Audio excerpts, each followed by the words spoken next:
Good morning and thank you for joining. I'm Araceli Cruz, Calbright Senior Marketing Manager. Today I'd like to welcome you to our Board of Trustees Executive Committee meeting on Wednesday, December 16th, 2020. Please follow along with our agenda on board docs. You can find the link on our website, calbright.org, under About Board of Trustees. Today, the board will enter into a closed session. Our holding slide will stay up during closed session and will indicate in the chat 5 minutes before we resume open session. When we return to open session, for attendees who wish to make public comment, please use the Q&A feature in Zoom to request to address the board for up to 3 minutes. Public comment should be pertaining to today's agenda. If you have any additional questions, please direct them to our communications director by emailing taylor@calbright.org. A reminder, this board meeting is being recorded. And with that, I'd like to introduce our board president, Pamela Haynes. Good morning, everyone. Let's start by calling the roll.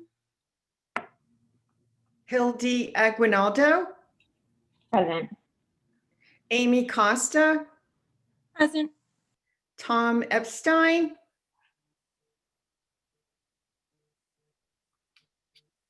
Tom. Here. Jolena Grande. Here. Pamela Haynes. Here. Jennifer Perry. Present. And Bill Rawlings, who I don't believe has joined. Correct. Jennifer, can I get you to start us on the Pledge of Allegiance, please? And again, welcome to the Executive Committee membership. I'm looking forward to working with you. Thank you. Okay, everyone. I pledge allegiance to the flag. Is everyone off mute? Do we need to be off mute for this, Pam? I haven't done this in a while. I don't think I've done it on Zoom. I don't think it matters as long as we mouth the words. I pledge allegiance to the flag of the United States of United America States of America.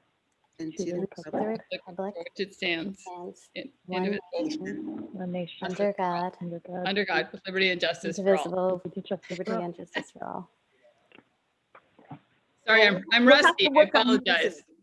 No, not a problem. Not a problem. Hopefully everyone has had a chance to look at the agenda.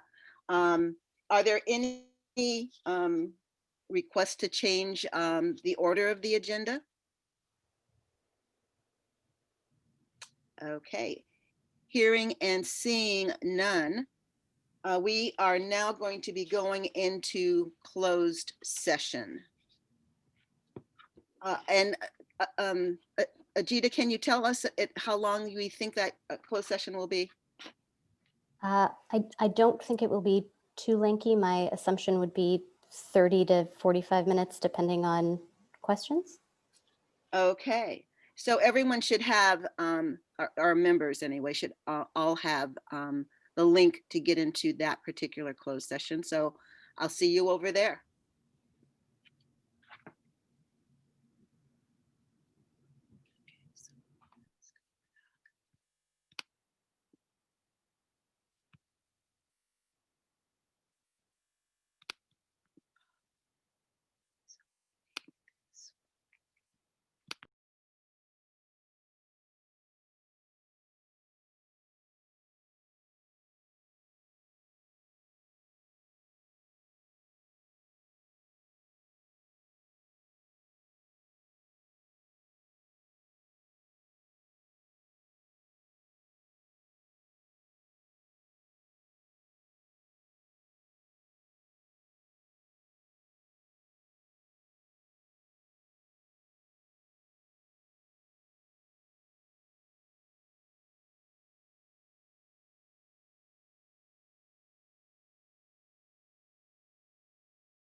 Have we all come back in? I should note that Bill Rawlings was in our closed session and is among us now, or should be.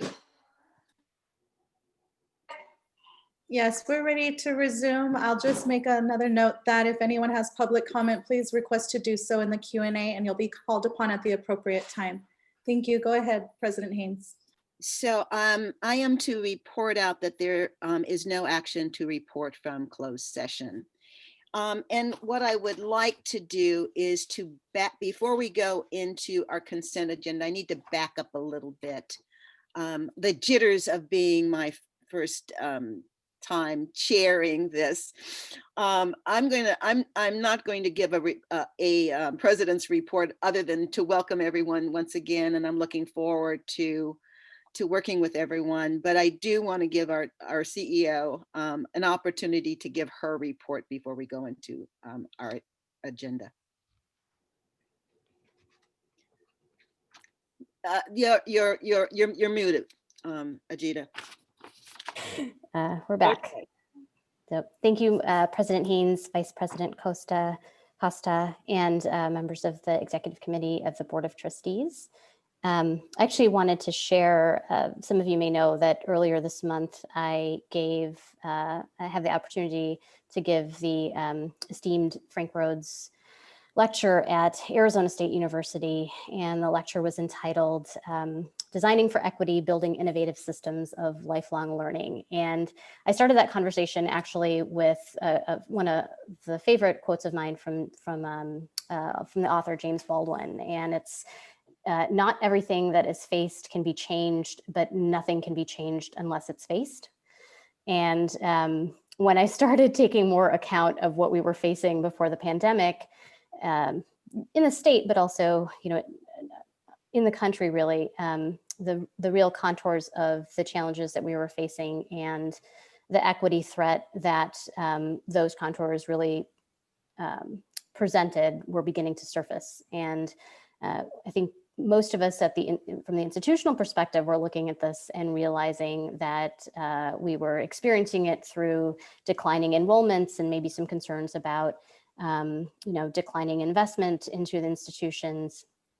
But for students, it was really about educational pathways being disrupted, especially for returning students. And the fact that that was not happening uniformly either, that was happening in ways that were disproportionately affecting particular sectors like ours, that were playing out in terms of dimensions of race and gender and age. And the individuals at the household level were even being impacted more profoundly. And I think for me, it was really a takeaway that it was very different than other and past recessionary periods, that it was a compounding set of pressures on both health and economic conditions.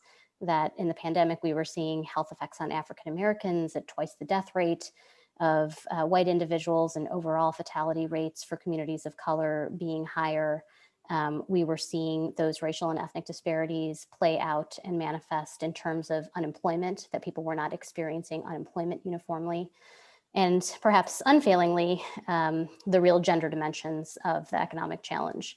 The fact that this was a threat to some of the long-term, that was some of the deep and long-term implications in terms of the adverse impact on women, particularly women of color and women in caregiving roles, which fall disproportionately on them. And the fact that in September, I think it was something like 4 times as many women actually dropped out of the labor force than men. And all of those things spotlighted really the things that exacerbated shifts like this: the lack of childcare infrastructure, the lack of family forward work policies, the lack of support for caregivers overall, that were disproportionately impacting women. And these are things that are notably and well documented in terms of the effects that they'll have on future earnings, the effects that they'll have on retirement security, and gender equity, both in people's workplaces, but also in their homes.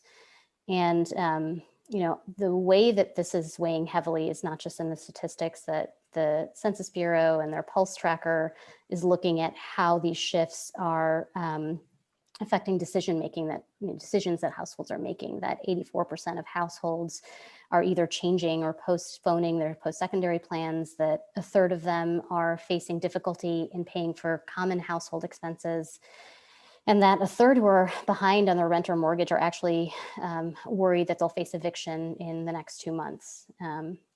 So what does this all have to do with Calbright? When we talk about the purpose of Calbright and what it's here to do, this thing that we keep saying over and over about meeting students where they are, we're not talking about that just in concept or as an abstraction, but in actually refining the experiences our students are having relative to what they're facing, and making sure that what we're doing at our institution is making it more meaningful for them and easier to navigate for them in ways that are real, in ways that are tangible. And while we're steadily moving to build, traditional features of the college,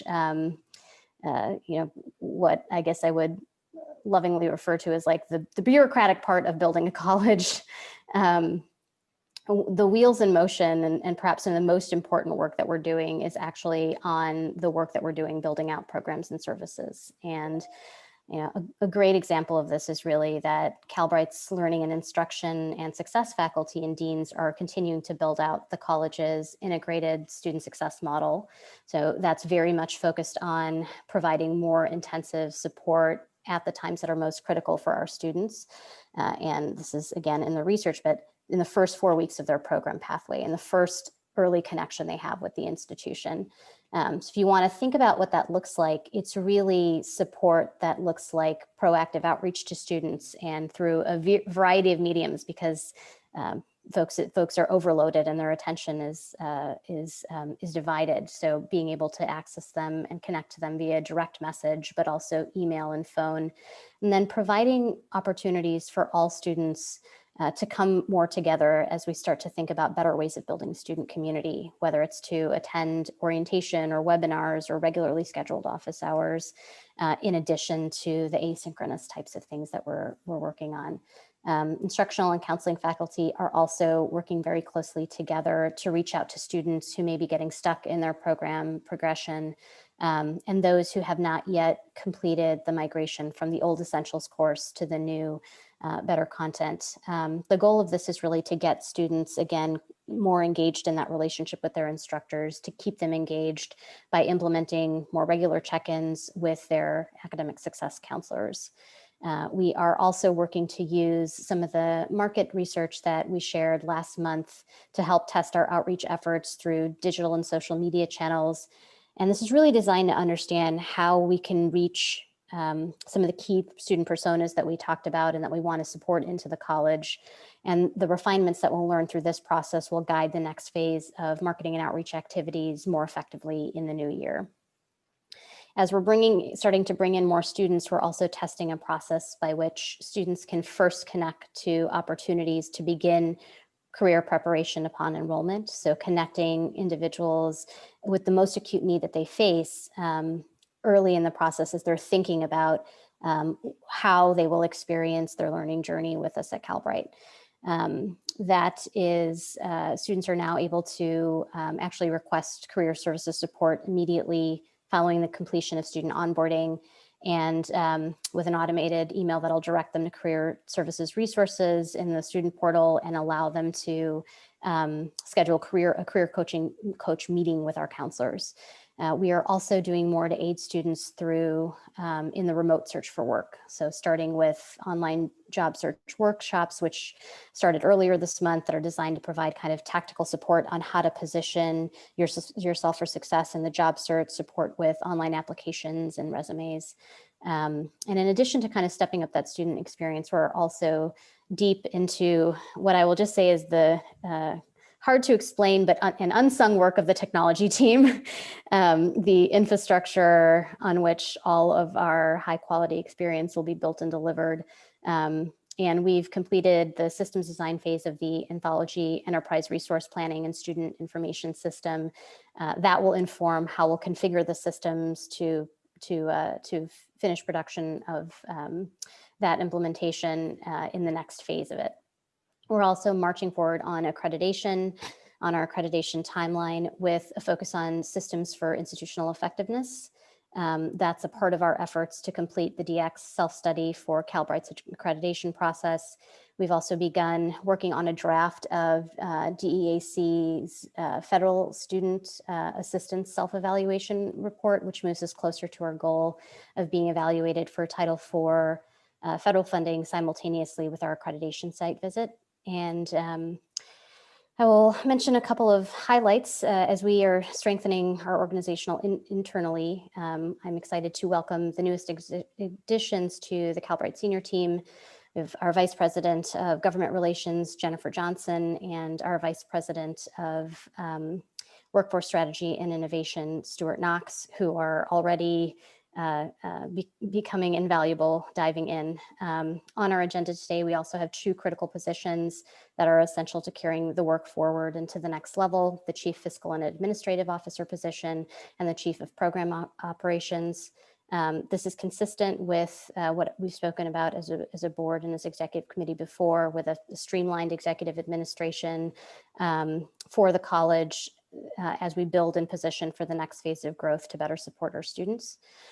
We are also happy and excited to welcome Michael Stewart, who has been elected by the faculty to lead the Calbright Faculty Senate. I'm very much looking forward to working with him in his new capacity in the upcoming year. And we're taking steps forward also on beginning the bargaining process with our newly formed Calbright Faculty Association. So I'm excited because we'll be beginning with a joint training on collective bargaining and taking more of an interest-based bargaining approach that will help us as an organization start to jointly surface solutions in key areas governing the bargaining agreement. And things that actually need to be figured out really relative to Calbright and what Calbright needs to be delivered against, needs to be able to deliver against. I think it is also an approach that's very consistent with the broader collaboration culture that we're seeking to build at the college. And that is really a critical part of successful delivery in a model where all of the interdependencies across all areas of our programs and services, how they need to connect to one another and operate to give students that high quality streamlined experience that's really being needed by the communities that we're serving. As we sort of come to this close on a very transformational year, I would say, we're also really reflective about shedding what hasn't worked and changing and charging forward on what comes next. For us, year end actually doesn't mean what it means at other colleges. We are still going strong as we head into the second half of December. If anything, we're picking up steam with new projects launching and old ones coming to fruition at once. And I'd like to say, I think it's very important that people take time with their families, and they're of course doing that. But what is really inspiring to see is that many folks come at this work, even in the second part of December, as a real manifestation of what it looks like to be there for our students, that we're available when they need us, that we're meeting them where they are. And that part's been very inspiring and really wonderful to be a part of. And while many on the Calbright team are taking very well-deserved time off to be with families and carving out some time for self-care, as we all need during the holiday season, they are all also taking stock of what we need to accomplish in the first half of the new year and redefining our focus on where we need to go, which is positioning Calbright for the next stage of growth. Kind of through beyond the winter solstice, we'll continue focusing on accelerating the pace of the college's development. This is work that can accommodate more students with a better experience, open up new pathways for Californians that are transitioning out of some of these disrupted industries into new pathways, expanding and deepening our work with partners, including our community college partners, and building a more nimble organizational bureaucracy and structure that can continuously improve and adapt to change.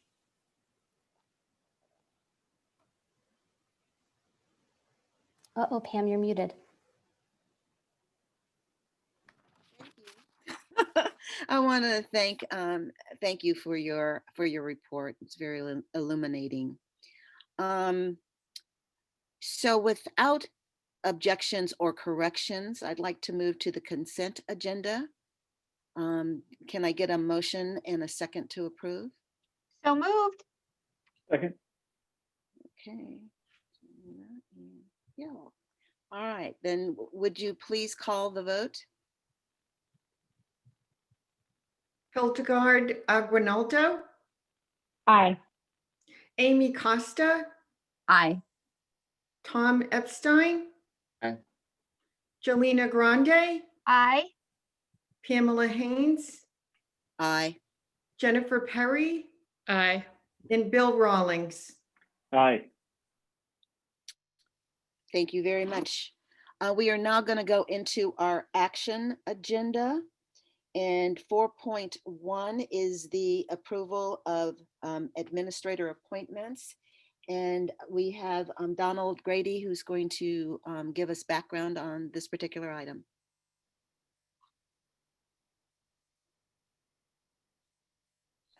Donald, you're muted. Everybody wants to mute. Sorry about that. That's Thank you. okay. Thank you, President Haynes and Vice President Costa, and the executive committee members of the Board of Trustees. I would basically like to present to you an undertaking for our formal process for the recruiting and selection of candidates for the following executive positions.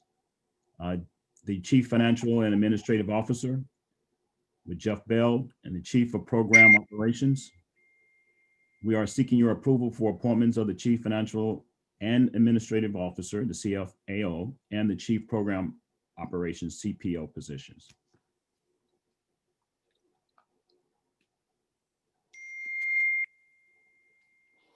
So let me do my disclaimer or not disclaimer, but the script that I was given on this particular item.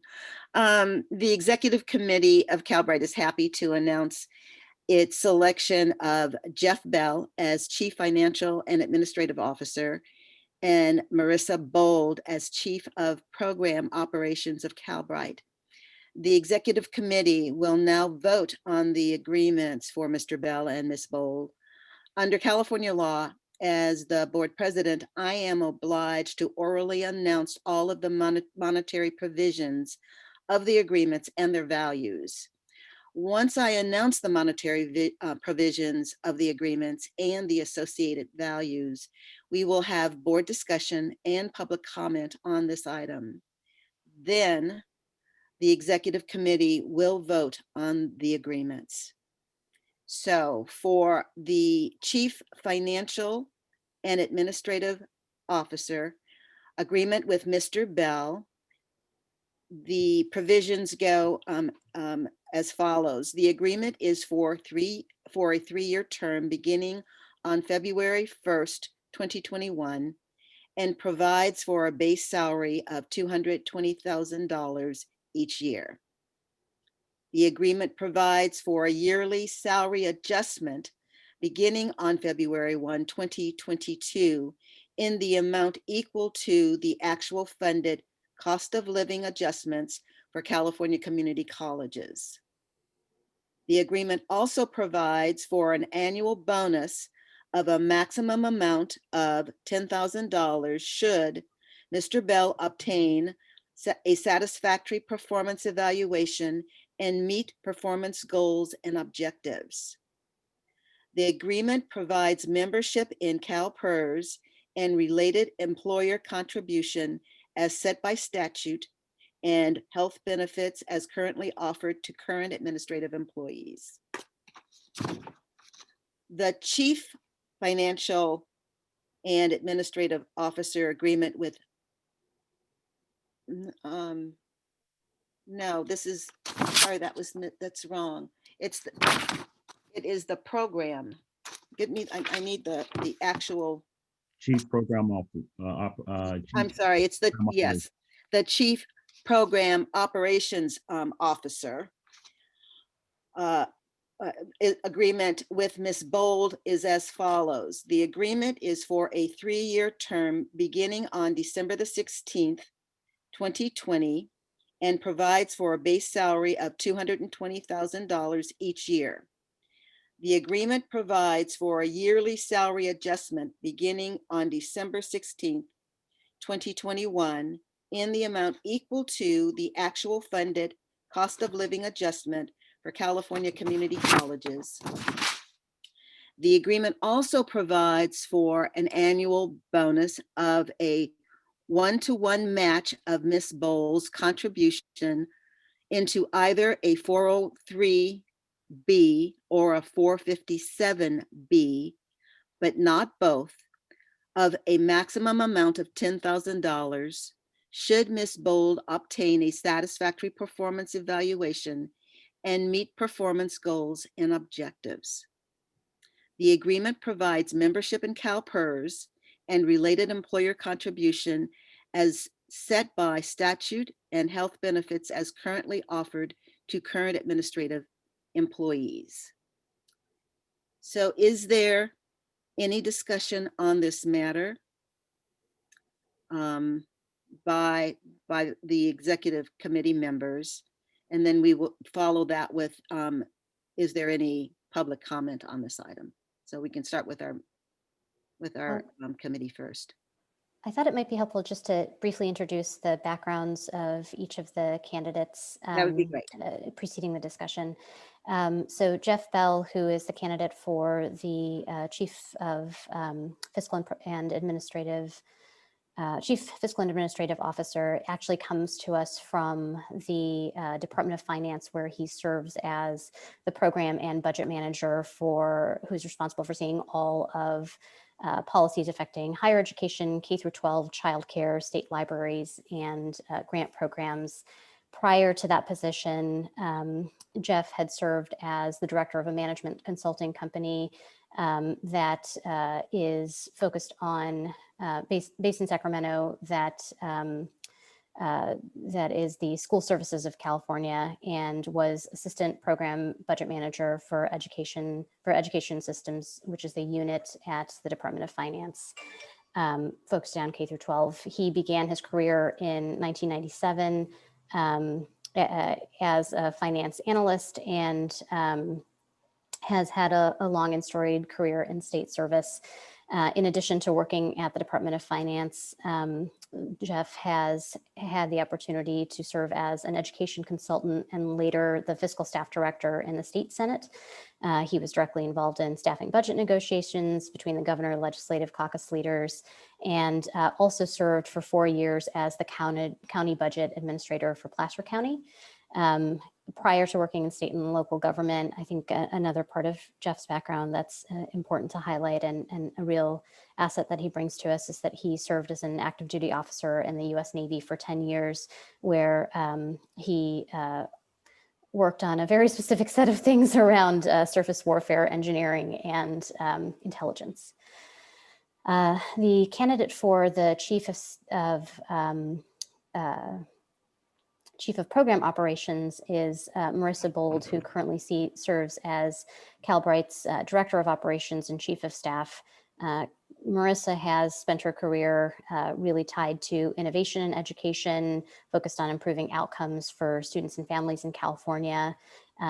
Most recently, Deputy Director for K through 12 at the Walton Family Foundation, and has served at the federal level as Chief of Staff and Senior Advisor in the Office of Innovation and Improvement at the U.S. Department of Education, where she was responsible for several teams that developed policy and supported implementation for new reform programs, piloting new approaches around in districts and states.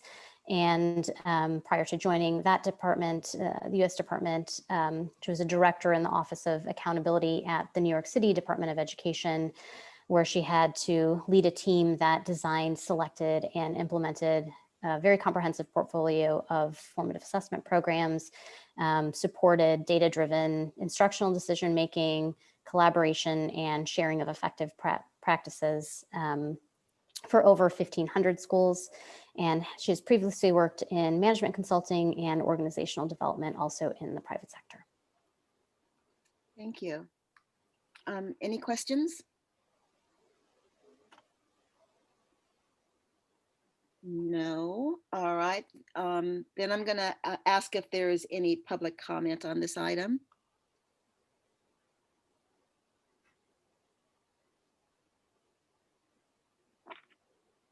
President Hayes, I'm not seeing any public comment.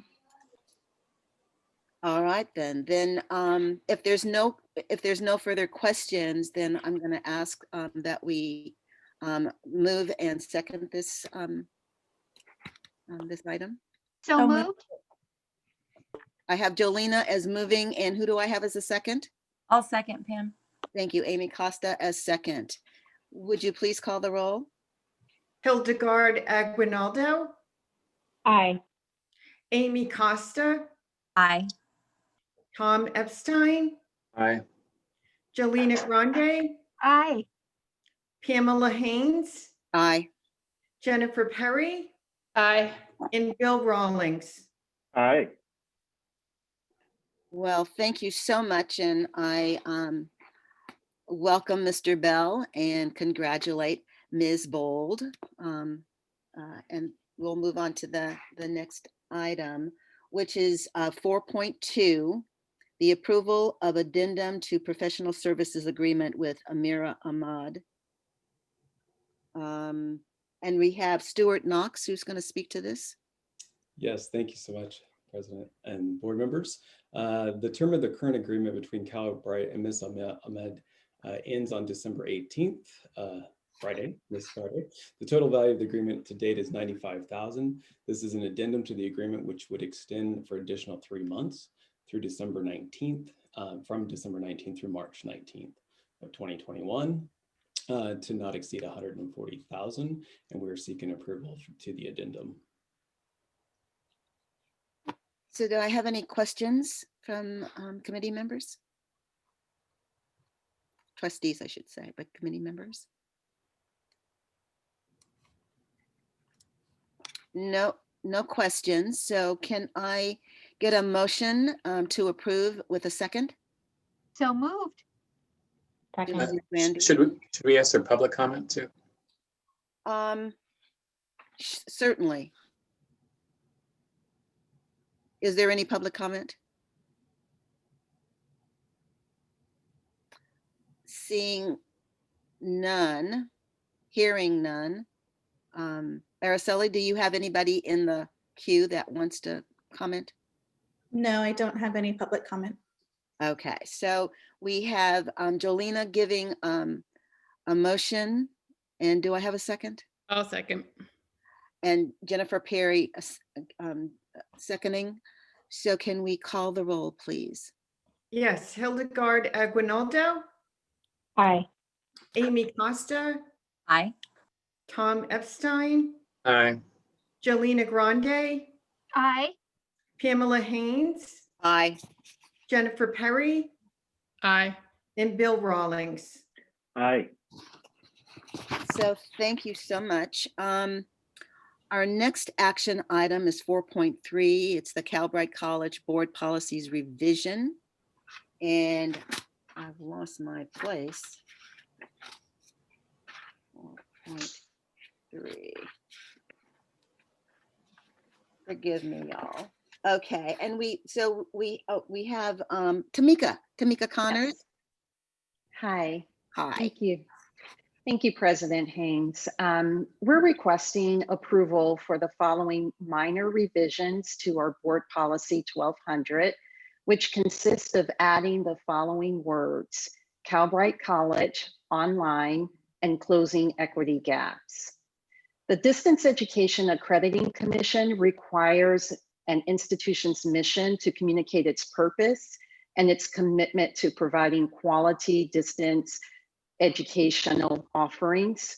And given the name change from Online California Community College District to Calbright College, the word online is no longer clearly articulated in the mission statement. And adding the words closing equity gaps will also tie the college mission to our student success goals and key performance indicators for institutional effectiveness.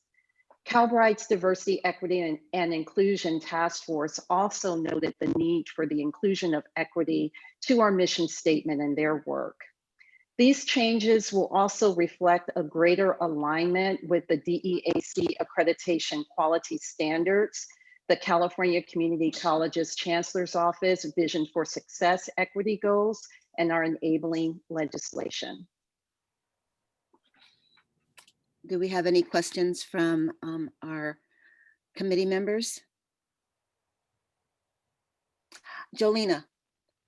Thank you, President Haynes. I was just wondering if there's any conflict between the Ed Code, which establishes California's online community college, and changing the name in our board policy to Calbright.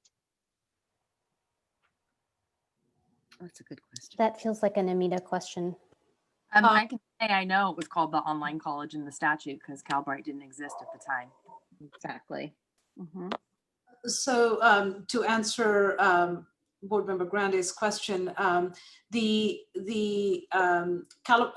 by prior board action, we adopted our working name to be Calbright. So this is just, and we are seeking all our further accreditation from all the federal and state levels as Calbright College, which in the statute is the California Online Community College District, which goes, our business name is Calbright. And this is just, there is no legal conflict in modifying our mission statement to incorporate Calbright College, because the board in the past via formal action has adopted the name Calbright. We're also accrediting a college and not a district as well. So that's another distinction there.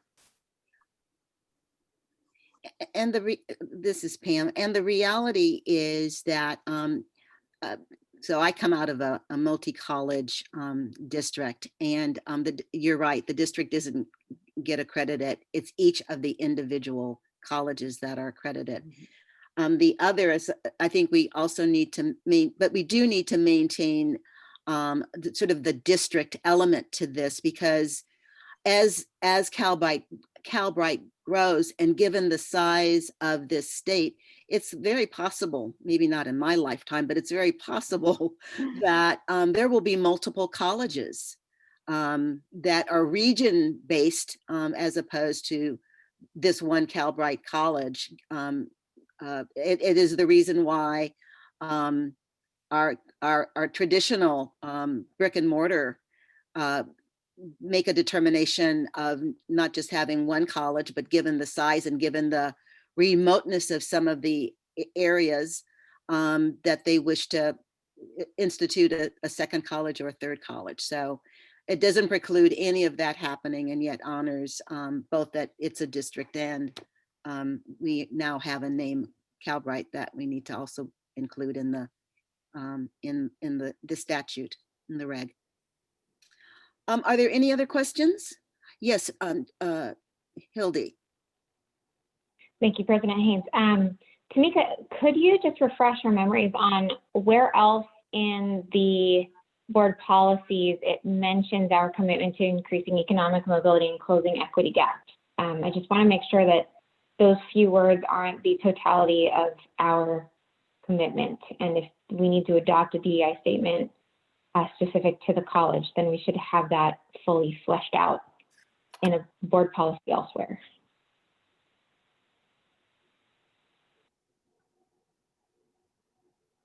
I'm making sure I understand your question. So the current mission statement also includes economic mobility for working adults, and the proposed revision also includes that as well. We're only adding in Calbright College, closing equity gaps, and online in terms of our offerings. Hildy, I think you might be asking a separate question, which is this the only place in terms of our declarative vision and activities that that we feature equity? And the answer is no. And I think the other area in development is going to be related to our EEO plan also. And, you know, I think it is also present in how we're thinking about what the right language is around this relative to actually communicating with different equity populations vis-a-vis any of our public facing materials, so website, other things. The clean and surgical reference to it and the mission just ties to sort of what we're trying to meet and align with respect to the broader goals that we're setting around institutional effectiveness. So there's a through line through it all, and different pieces are at different stages of development. I just want to make sure that no matter what policy or material people are thumbing through, whether it's the EEO plan or the board policies, that you could see it very clearly what our vision is in that regard. So is it appropriate to have a statement in the policies, or should we rely on those other things as being comprehensive for us? Can you task us with investigating where it shows up, and we will identify that and identify any possible additional areas where it would make sense to include or sort of come back with that to-do list? Sure. What's the appropriate procedure for doing that? Like, you are heretofore tasked with? Well, you're telling me, and we'll do it. Yeah, Okay. make sure we'll it's bring done. it back. You are heretofore tasked. Whatever. I made that maybe more formal than it needed to be, but yeah, I take the direction. Are there any other trustee members' comments or questions? Then I think it's appropriate to ask if there's any public comments or to come forward. So Araceli, will you let us know? Yes, I usually just give a few seconds, and then if there's none, then I'll let you know there's none.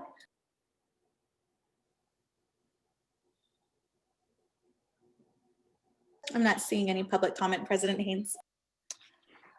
Thank you. So this is an action item. So can I get a motion to approve and a second? No. So I saw Jennifer and then Bill. Is that correct? Works for me. Okay. Thank you. Then will you call the roll, please? Hildegarde Aguinaldo, Aye. Amy Costa, Aye. Tom Epstein, Aye. Jolena Grande, Aye. Pamela Haynes, Aye. Jennifer Perry, Aye. and Bill Rawlings. Aye. That motion passes. So we are now into our information items. The report on contracts and purchases. And Jennifer Stahlheber, did I pronounce your last name correctly? Yes. Thank you. Thank you, President Haynes, Vice President Costa, and trustees of the Executive Governing Board Committee. This is an information item that we bring every month. This is a summary of purchases in November and a list of our executed contracts in November. One item of note is the extension of the census contract, which was approved in February 2020. The term of the contract has been extended from December 2020 through June 30, 2021. Are there questions from trustees on this?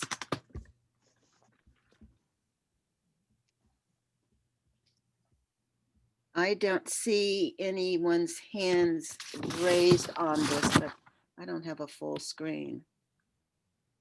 So you're going to have to speak up if you have a question. It doesn't appear to be any. Thank you. This is not an action item, so we can move to information item 5.2, which is our strategic vision. Ajita, do you want to bring us into this particular item? Sure. I think we wanted to provide an update on where we are in the strategic development process.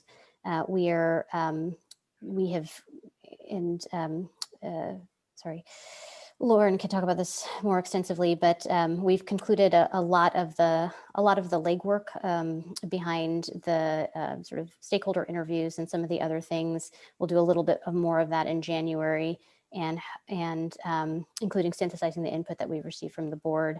And we'll look forward in January of coming back with some additional refined elements of the vision, including goals, when we come to the January meeting. So is Laura with us? Lauren is with us, yes. Lauren is with us. Then Lauren, the stage is yours. Okay, thank you, President Haynes. Can folks see and hear me? Yes? Looks like we can. Okay, great.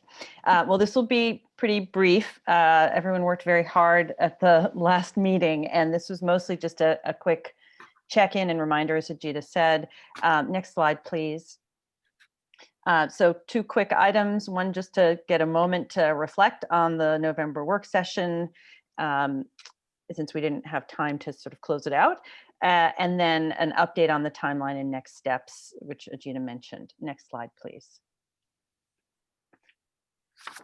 So I wanted to give the executive committee a chance to reflect on whether the goals we set for the November work session were met. Those are the first 2 items under goals met. They were the goals we set for ourselves in advance. If there are any major takeaways or any thoughts about sort of future work sessions and what we learned from the experience. And really, I'm just here to listen to see if folks have any responses to these questions.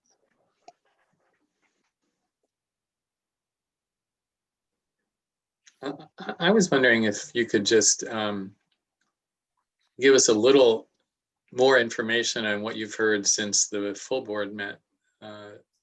Is there anything new that you can share with us that we could react to? Sure. Well, so I haven't prepared anything specific, but I did complete a wide range of interviews that took place over October and November and a little bit of December. And as it turned out, for scheduling reasons, my last conversation was with the Chancellor, Eloy Oakley. And what was really helpful and I thought notable in that conversation was the convergence that came in the board meeting and in his take as well around the need to set high-level strategic goals for this next phase, and also to preserve flexibility about how you reach them as an institution in this, as you're still, Calbright is still building itself and in this very dynamic time.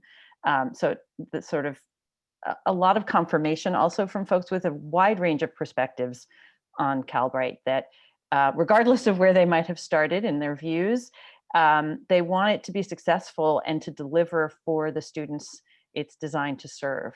And while there are differences in, I think, images of exactly what that looks like, overall, this process strikes me as very well timed and useful. And in addition, I've had a lot of conversations with staff as well as an analysis I did of an anonymous staff survey. And I see that the strongest theme there is just how mission driven they are, how much they feel like a community of people who are on a mission and want the opportunity to see it through and are aware of all the challenges, internal and external. So those are some of the initial thoughts, but there'll be a lot more that I can share with you in January when I'll be bringing, if we go to the next slide for a moment, as you can see, I'll bring you a preview of the structure and top lines for the report itself. And then there'll be opportunities for board member feedback on a draft in the second half of January, and then final text in February. So there'll be more opportunities for board engagement. Tom, was that along the lines of what you were wanting to hear? Yeah, so in terms of the board engagement in January, is there going to be like a long session in the board meeting, or are you expecting to get most of the board feedback after the board meeting? After the board meeting, so folks will have a chance to share individual feedback, and then we'll have a chance to synthesize that before we come back with the final in February.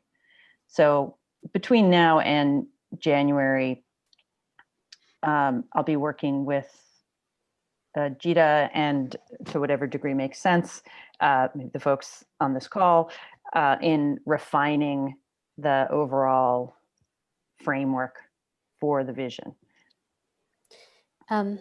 The one other thing I will add is one of the observations after we started looking at what we were getting in from all of the stakeholder outreaches, we do want to do some additional outreach to students. And so we'll be taking that up in the next couple of weeks as well.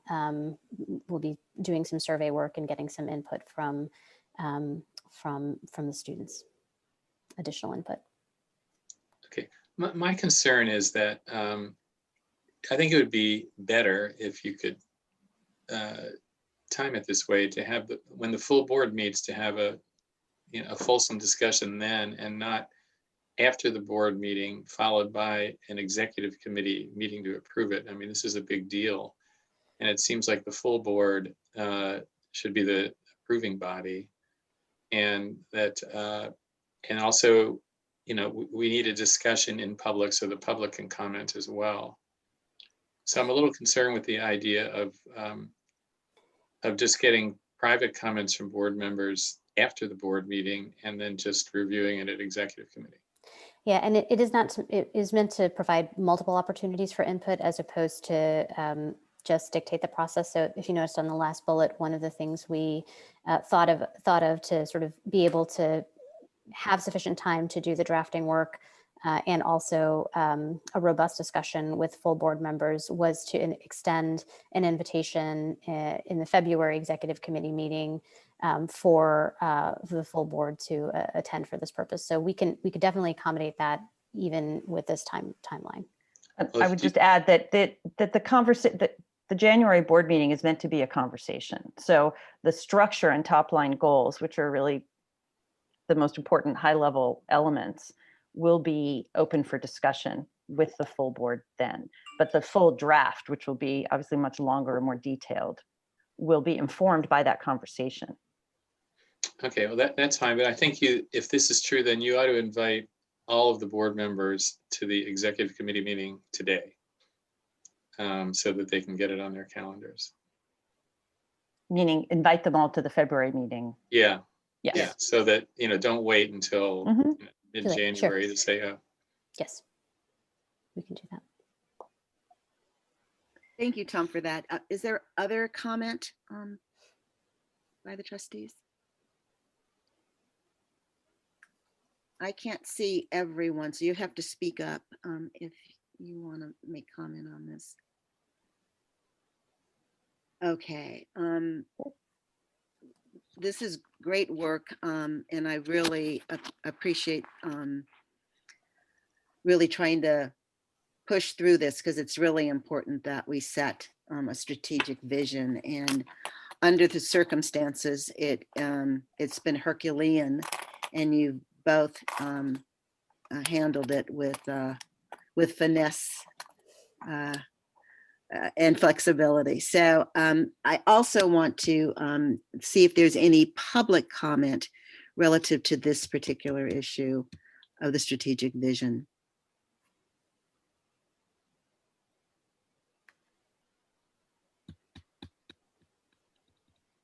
I'm not seeing any public comment, President Haynes. So Araceli, let me ask you, because I neglected to ask that same question around reports and contracts. I didn't solicit public comment. I want to do that now. If there's any outliers who want to make comment, this is an opportunity to do it.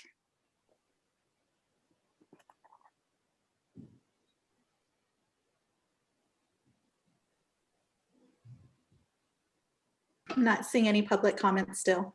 All right, thank you so much. Then I'm very sorry we haven't heard from Eric in this entire meeting. Well, be careful. I always enjoy his comments. Okay, is Eric in the audience? Because we're going to give him an opportunity to speak to the board given time. He is, Pam. I saw his name, so hopefully. Okay, all right, then Eric, you're on. I see his. Okay, I see him. You got anything for us? I am in the audience. I do not have any public comment at the moment. There will be one at the end of the meeting. Okay, all right, then you'll be up very soon then. Thank you. So our next item is the public forum. And members of the public may submit written communications to the Board of Trustees on any item either on or off the agenda. Written communications that are not on the agenda or not on the agenda as an item will be read Doing your during own communication? public communication, public comment. Great, we'll start with Eric Kalyumagi's public comment. Go ahead, Eric.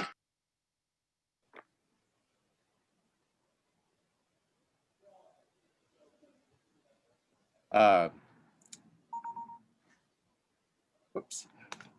My apologies. I had multiple communications coming this way. Greeting President Haynes, Vice President Costa, Calbright, President Menon, and members of the Executive Committee. I am Eric Kalyumagi, President of the Community College Association. I'd like to go ahead and congratulate you on your recent election and also encourage you to place on your agenda a standing report from the newly formed Calbright Faculty Association. The work of labor is important for the board to know, and generally speaking, receiving your information from a single source means that that information is colored by the person's perceptions and possible biases. By accepting reports from various labor groups, as well as the Calbright Academic Senate, the board will fall more in line with the norm at community colleges statewide and will give the board the ability to hear directly from the people that are undergoing the work of Calbright.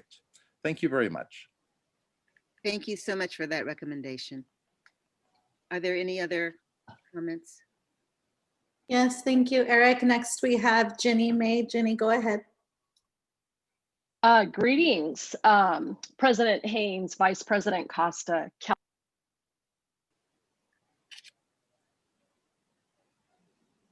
Uh-oh.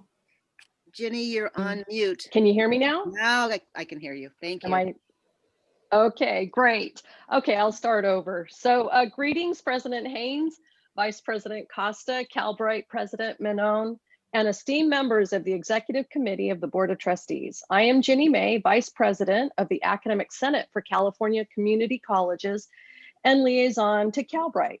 First of all, congratulations to President Haynes and Vice President Costa for their recent election as President and Vice President, respectively, of the California Community Colleges Board of Governors and the Calbright Board of Trustees. So the Calbright faculty are continuing to make progress in setting up a Calbright Academic Senate in accordance with California Education Code and Title V regulations. They have elected Michael Stewart to serve as their first president, as mentioned by President Menon earlier today, of their Academic Senate, along with Elizabeth Biddlecombe and Vice President, and Henry Metcalf as Secretary. Congratulations. Until the Calbright Academic Senate is formally recognized by the Calbright Board of Trustees, Professor Stewart will be working closely with the ASCCC and making faculty appointments to college and district committees, task forces, and all other groups dealing with academic and professional matters as prescribed in Title V sections 53203 and 53200. So I would like to commend the Calbright faculty for their ability to organize while navigating their instructional responsibilities to students or learners and professional faculty responsibilities that include curricular and teaching design, along with faculty hiring and accreditation processes, especially during this COVID-19 pandemic crisis. Thank you. Thank you, Jenny. Any other public comments? Yes. President Haynes, I do have one more from Ashley Odell.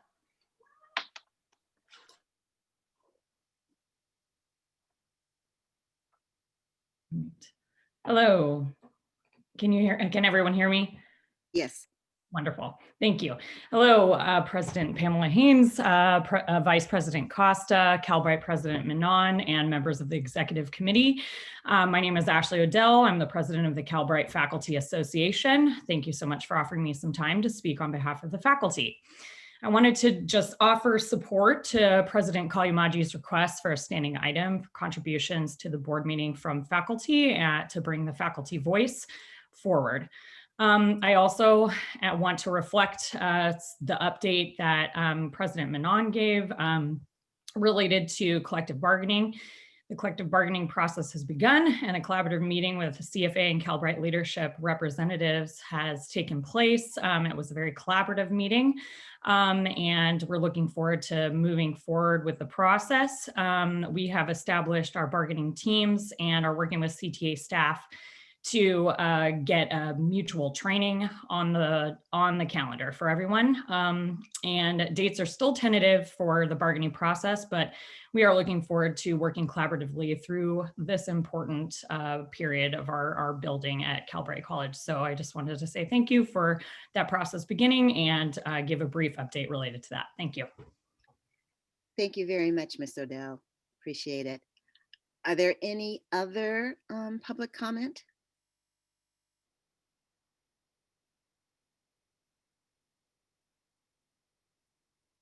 Araceli, you're on mute. No, President Haynes, I'm not seeing any public comment. Okay, well then that will serve as an end of our agenda. And can I get a motion to adjourn? So moved. Second? Second? I second it. Come on, Tom, you're not going to second. All those in favor, listen, before we go, this is our last meeting of the year. So I want to hope, well, let me just say, I want to say, please celebrate, please get some rest, please stay safe. Help is on the way. And please enjoy this time as best you can with family. I know I'm going to have to do that with Zoom with the hope that when it comes to next year, we won't have to do that. So again, have a wonderful holiday. And with that, we're adjourned. Thank you. Happy holidays, everyone. Happy Happy holidays. holidays, everyone. Be safe.